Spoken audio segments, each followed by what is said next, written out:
So welcome to tonight's Beauty Entrepreneurship Roundtable. I am very excited about this conversation. We are talking about money, and I am sitting with a room full of beauty bosses that are doing big things in the industry. So welcome to our audience and welcome to our panelists. Thank you guys for joining me. Thanks for having us. Thanks for having me. I'm so excited. So I'm going to start introducing everybody. So let's start with Kim Lewis. Kim, why don't you tell everybody a little bit about yourself and your brand and just a quick intro. Hello, everyone. I am Kim, CEO and co-founder of Chromix. At Chromix, we help you get the best wash and go ever, hence my hair. We have simple beauty routines for your hair and your skin. We've been on Shark Tank. We've been recently listed on Forbes 30 Under 30. Last year, we grossed over $5 million in revenue, and we have about 30 staff members here in Chicago. Well, half of our team remote, and the other half is on the west side of Chicago. We manufacture here in the city as well, and of course, we are Black owned. I am Black, and we have over 90% staff of Black people as well. Wow. And our executives team is entirely Black, and 75% women. So. Wow. A little bit about us. And since we're talking about money tonight, I don't usually lead with this, but we have raised venture capital. So we raised about 1.4 million in venture capital, and we did not sell a huge chunk of our company. It was about 12%. So if you guys see that Shark Tank thing go viral, like company now worth over $12 million. That was like a long time, like a year ago. So it's like even more than that now. And yeah, those are all my notes. Awesome. And Kim, you're a mom and married as well, right? Yes, I have 2 kids. I have a 2-year-old and a 7-month-old, and I have a husband that I've been with for 7 years, married, but 12, 13 years together. That's awesome. And born and raised in Chicago. Yes. I am in Chi-Town on the south side. I still live in the hood, y'all. You still live in the hood and you love it as well. I love my hood. Yeah, you love it as well. That's awesome. Okay, well, welcome, Kim. I'm excited to have you. So it's Roz. So Roz is the mother to Gabby, who is the co-founder of Gabby Bows. So Roz, why don't you go ahead and introduce yourself? Tell us a little bit about yourself. Well, good evening, Melody. Thank you so much for having me. It's an honor to be on this panel. I am the mother of Gabby Goodwin. Most people know her as the 7-year-old who nagged her parents enough to invent and patent the first double-face, double-snap hair barrette, otherwise known as Gabby Bows. Since then, we have extended her brand to a girls' natural hair product line that she just launched some months ago. So the patented barrettes, along with our plant-based styling solutions for girls, help remove dread from the styling process so moms, dads, and girls can cherish what really should be precious time together doing hair. So between the products, her public speaking as a traveling keynote, we also incite confidence and creativity in Black girls all around the world. We live in Columbia, South Carolina, with my husband of almost 20 years. We'll be married 20 years in August. And then Gabby has a little brother, Michael, who's 9. That's awesome. That's awesome. You guys are a dynamic family, and you still work a full-time job, like a big full-time job. I did mean to mention that. Yeah, so I'm a lobbyist. I'm in government affairs. I represent all of the hospitals in the state of South Carolina. So something that has nothing to do with hair, barrettes, or beauty. We still do that. I still do that. So I'm happy to share, how you can fund and finance a business and then still be working too. It'll be part of it. Yeah, working a full-time job with a husband that travels, y'all. Yes, who's a stand-up comedian. Yeah. Stand-up comedian. Yeah, so we just all over the place. And he's hilarious. All over the place. Exciting. Y'all are amazing. I love you guys as a family. Thank you. Glad you're here. Kimberly Smith, welcome. Thanks for joining me and joining us. Thank you for having me. I'm excited to be here. Yeah, I'm so excited to have this conversation with you as well. So tell everybody a little bit about yourself. Sure. So I'm Kimberly Smith, and I am the founder of Marjani, which is a prestige beauty retailer for women of color. So when I launched Marjani in January 2017, we were kind of they kind of named us like the Black Sephora, but it's so much more than that. But just for concept purposes, just to kind of understand what it is, because we're not a beauty supply store, we really are a prestige beauty retailer. I'm also the co-founder of the Brown Beauty Co-op, which is now an extension of Marjani. The co-op is a beauty cooperative that is owned by myself and my business partner, who's also my best friend. And it is one part a retail showroom where I've taken Marjani offline and it's now in store. The second part is it's an event space, and it is a brand incubator for new Black and brown owned beauty brands that are looking to get in the retail space and just don't have the resources just to kind of understand the landscape. So I am actually an attorney by background, and Roz, is interesting. I say I am, but I was a healthcare attorney. So Oh, wow.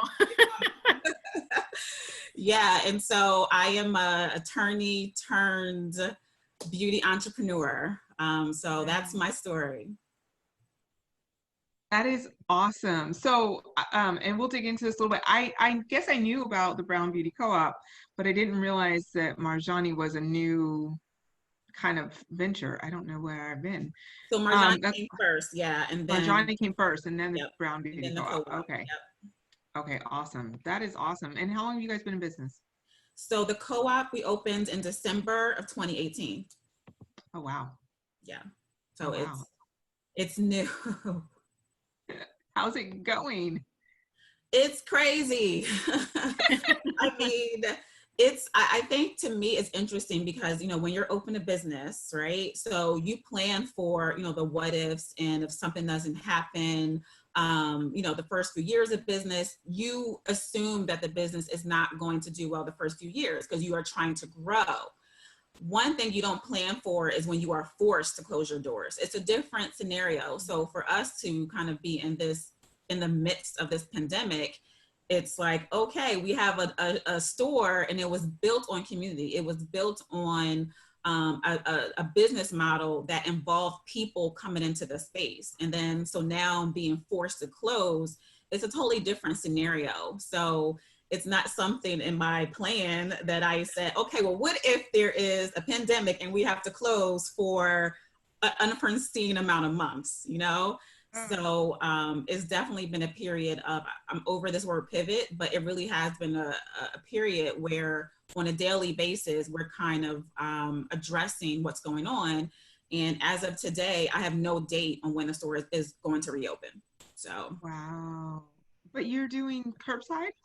Yeah, No? so we're doing online, and we are doing curbside delivery, but that really isn't the same because it's still online shopping, and it's just for people that are local that actually want to visit, but they can't come in the store. So they literally are coming to the door, and we're handing them bags, and that's it. So that really isn't an alternative to me to the store being open, but we're doing it. And you guys don't have a date at all? We do not have a date. DC has not released phase 2.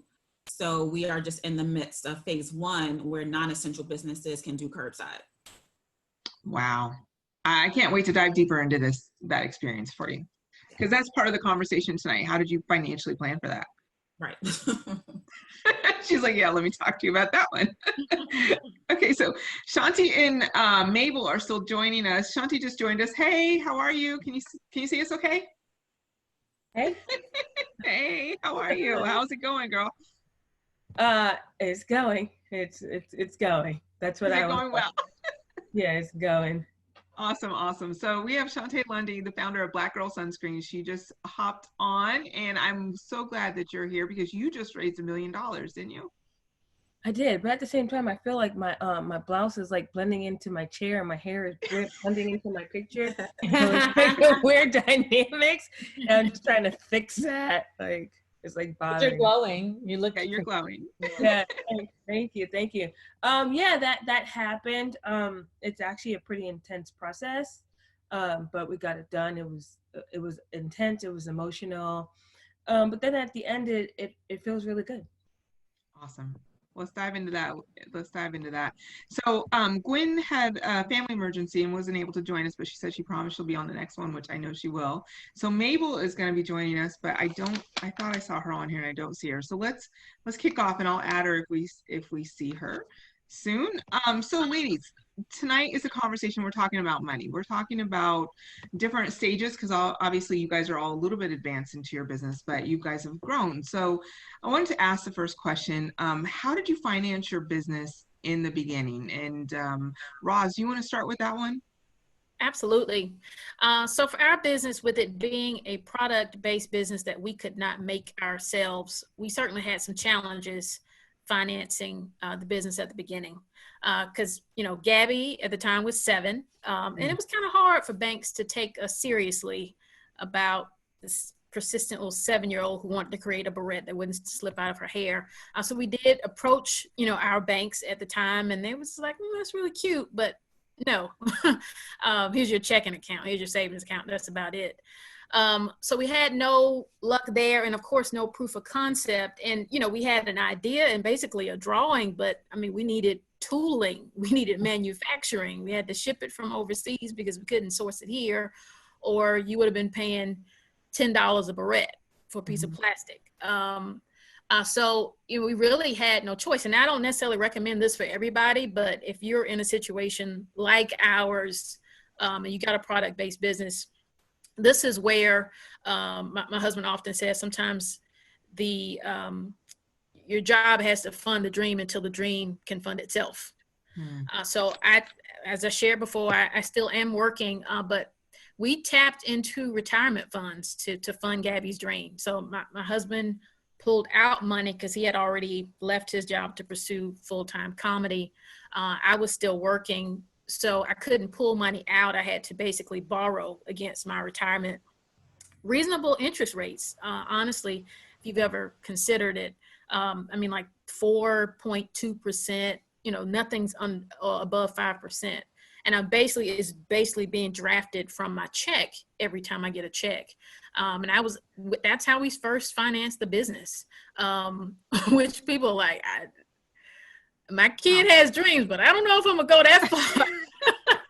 But we did, and we're grateful that we did for a number of reasons. Of course, just to see how she's grown and developed, and there's so many people who've been inspired by the story, and of course, we solved a problem for little girls everywhere. But that's how we had to fund the business at the beginning. It was years before we convinced a bank, and we had to leave a bank to go to another smaller community bank to get a microloan. But years, nobody wanted to touch financing the business. Every now and then we find a pitch competition, and she win $5,000 here, or she was on the Harry show and won a couple of $1,000s there. And it was just kind of piecemeal grant pitch competition, nothing big though. We had to dig into our retirement in order to fund that first manufacturing, that first tooling, and the first run of the barrettes. Wow, that's awesome. And you said years. How many years before you got financing? We got our first loan, a bank loan, back in 2017, maybe. So yeah, it was 3 or 4 years before we got a bank that was willing to do a microloan. And that microloan was $50,000, which to us was huge, which y'all like $50,000, ain't a whole lot you could do with it. But it helped us finance the next order that we needed. Because, when you're tapping into retirement, and there are minimum orders when you have to, get something manufactured and tooled, and, you got to at least order 10,000 packs. And that's all my husband and I could do. It was like, we'll pull some money out of retirement and that would be enough for 10,000 packs. But we recognized that we needed to get our costs down. So we needed to order more at a time. And we couldn't do that with our retirement.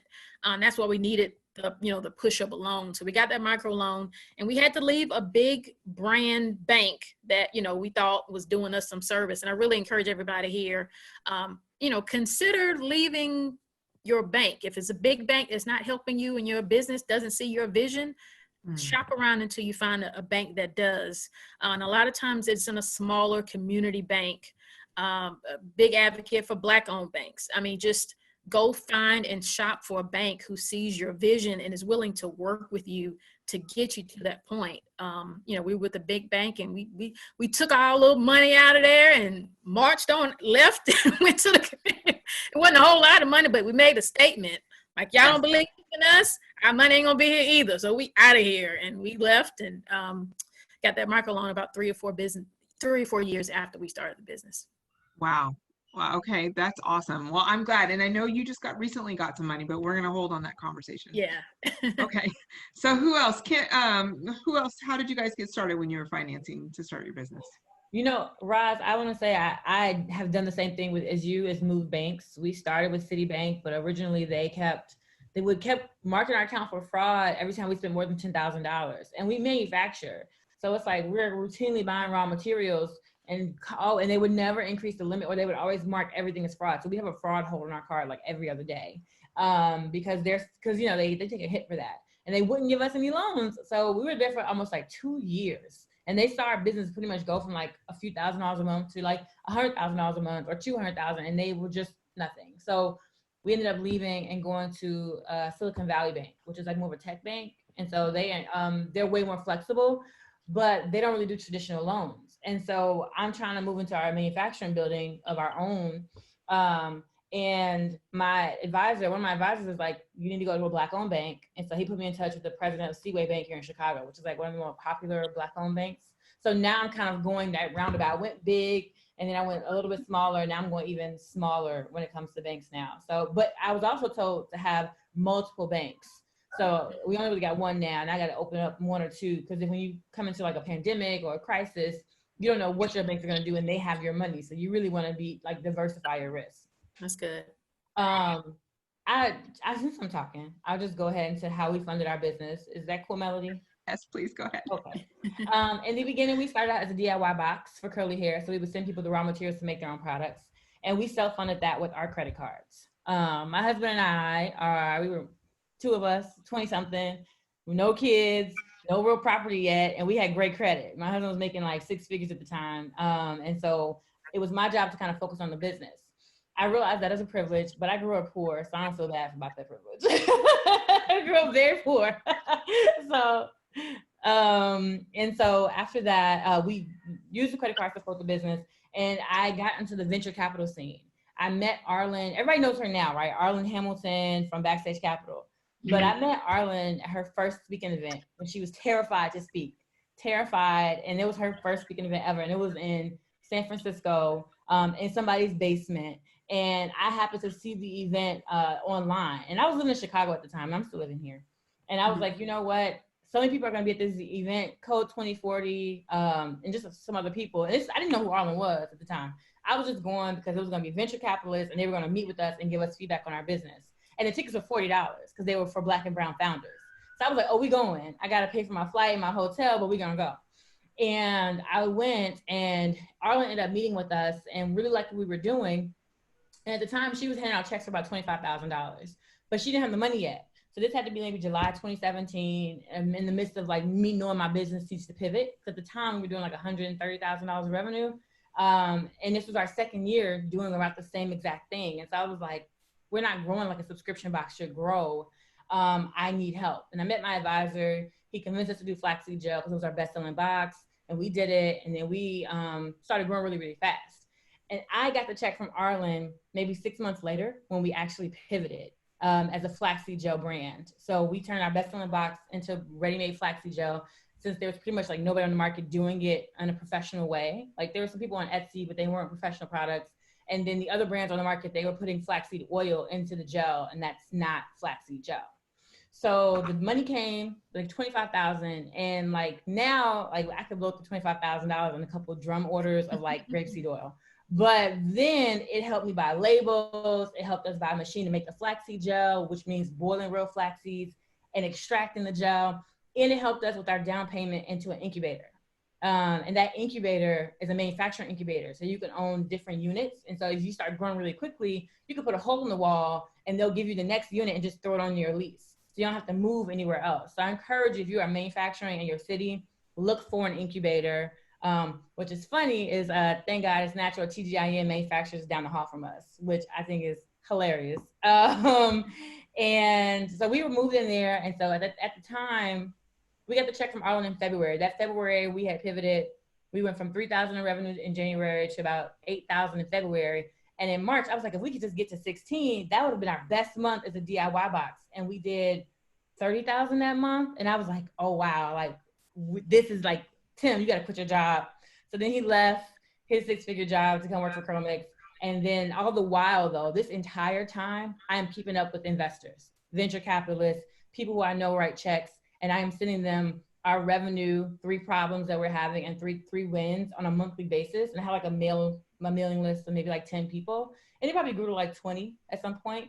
And I'm giving them like our trailing numbers, like our last 3 months of revenue were this, this, and this. This is what we're projecting for this month. And I did that up until for that whole year, right? So I had like 12 months of like data, and we finally hit $1 million in revenue. And at that point, we were jumping from like 100,000 to 200,000 in revenue. And so now people were interested, right? Because nobody's going to be interested in a product company, a beauty company. What's different? Oh, you're all the same. Or like niche beauty, like, oh, you have natural hair, black hair, like that's so niche, that's never going to scale. So when you start hitting those 6-figure numbers, now people are listening. Now money is kind of chasing you versus you having to go out and chase the venture capitalists. So then we found out we were going to be on Shark Tank. We had filmed. And that next year in 2018, we knew when our episode was going to air. And when it was going to air, that's when I ended up raising the 1.4 million. And I raised it from the CEO of LinkedIn and partners. And so we used that to help get us to the 5 million in revenue. But without that 5 million in revenue, our business would have been able to have this ability of making all of our employees full-time and giving them benefits, or without, buying more manufacturing equipment, like a $30,000 mixer, or just all kinds of things that like I would have never been able to afford had I not raised venture capital. And I've also taken every little loan in the book. I've had a QuickBooks loan. I've had a PayPal loan. I've had a Stripe loan. By the time I got my first investment, I had about $200,000 in debt for my business. And so luckily I was able to pay that off very quickly. I even took a Circle Up loan at one point just before, because I was you only get 2 weeks notice or 3 weeks notice before you go on Shark Tank. That's not enough time to get real venture capital. So even though the agreements came before the show aired or right when it aired, I didn't get those checks, that $1 million check, until a month and a half later. So I still had to like kind of find a way to float the business, and I used every loan in the book. Okay.